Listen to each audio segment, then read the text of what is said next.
پھر جب موسیٰ کا غصہ ٹھنڈا ہوا تو اس نے وہ تختیاں اٹھا لی جن کی تحریر میں ہدایت اور رحمت تھی ان لوگوں کے لیے جو اپنے رب سے ڈرتے ہیں،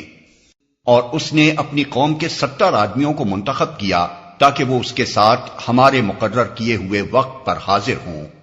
جب ان لوگوں کو ایک سخت زلزلے نے آ پکڑا تو موسیٰ نے عرض کیا، اے میرے سرکار، آپ چاہتے تو پہلے ہی ان کو اور مجھے ہلاک کر سکتے تھے۔ کیا آپ اس قصور میں جو ہم میں سے چند نادانوں نے کیا تھا ہم سب کو ہلاک کر دیں گے؟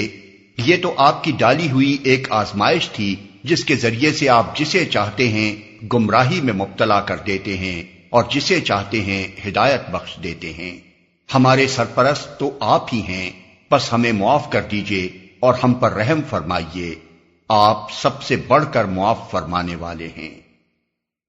اور ہمارے لیے اس دنیا کی بھلائی بھی لکھ دیجئے اور آخرت کی بھی، ہم نے آپ کی طرف رجوع کر لیا۔ جواب میں ارشاد ہوا، سزا تو میں جسے چاہتا ہوں دیتا ہوں، مگر میری رحمت ہر چیز پر چھائی ہوئی ہے، اور اسے میں ان لوگوں کے حق میں لکھوں گا جو نافرمانی سے پرہیز کریں گے، زکوٰۃ دیں گے اور میری آیات پر ایمان لائیں گے۔